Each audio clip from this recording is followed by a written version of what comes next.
Good afternoon. God bless you. My name is Christopher Bradley, and I just want to take a few brief moments of your time to share with you about a grassroots movement that is fighting to assert your state rights and protect the full facets of the sanctity of human life by establishing personhood. Now, first and foremost, our declaration states that all men have been created equal and have been endowed by the Creator, who in fact is God, with certain unalienable rights. Chief among them is the right to life. So, to help us assert these rights, an organization by the name of Personhood Florida has launched the ballot initiative. And I want you to pay attention and listen to the biblical and the operative language. It states, the God given right to life of every human being at any stage of development shall be recognized and protected. Now, this is essential because one, it's founded in the Christian doctrine Imago Dei, Genesis 1:27. So God created man in his own image. In the image of God, he created him, male and female, he created them. You are valuable not because of what you can do, but because of whose image you bear. Psalms 8 and 5 declares, what is man that thou is mindful of him, the Son of Man that you visit him? You have made him a little lower than the angels and crowned him with glory and honor. The baby in the womb is a crowning glory and honor of all creation, as are you. Secondly, our preamble states here in the state of Florida that we, the people of Florida, are grateful to Almighty God for our constitutional liberties. Now, this affirms something extremely important, and that is our rights come from God and not government. This is important again because in 1 Samuel chapter 8, the prophet was grieved because the children of Israel chose to be ruled by a natural king, rejecting and not having the faith to trust in their sovereign king, Yahweh. We do not have to bow the knee to iniquitous decrees. Our Bill of Rights is designed to protect the rights of the people. And somewhere down the line, we have forsaken and neglected the least of these, our brethren, the baby in the womb.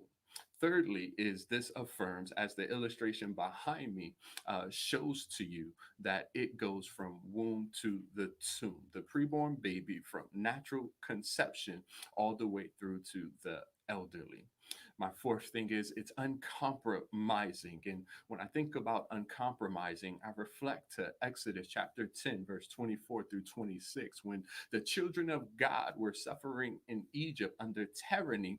Pharaoh dared to make incremental after incremental deal.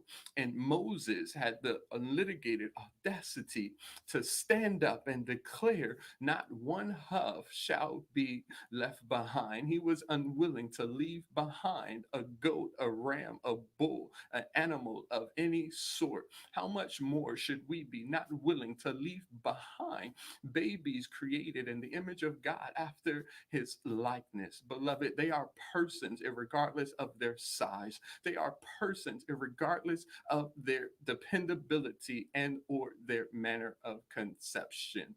And so here's the strategy. We need 950,000 signatures to get this on the ballot in the upcoming election year. There are approximately 67 counties in the state of Florida.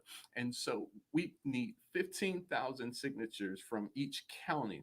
Simply put, that 75 organizations within these 67 counties that would commit to simply 200 signatures. I'll break it down even further than that. That's 40 people in your church that will commit to simply 5. You have 5 friends, 5 family members, 5 business associates, partners, acquaintances, 5 staunch advocates who love our constitutional liberties. All we're asking is to commit to 5. That's it. Beloved, it's time to fight the good fight of faith aggressively. It's time to fight with vigor, and it's time to fight unified, because it's in the place of unity that the Lord has commanded a blessing. So I want to tell you, don't quit, don't give in, keep fighting, because we will see the victory. Beloved, I love you. God bless you. Student number 7018, Roe against Wade. You would agree, I suppose, that one of the important factors that has to be considered in this case is What rights, if any, does the unborn fetus have? That's correct. Yes. And the basic constitutional question initially is whether or not an unborn fetus is a person, Yes. isn't it? It's critical to this case. is it Yes, not? sir. It is. If it were established that an unborn fetus is a person within the protection of the 14th Amendment, you would have almost an impossible case here. I would have a very difficult case. Certainly would.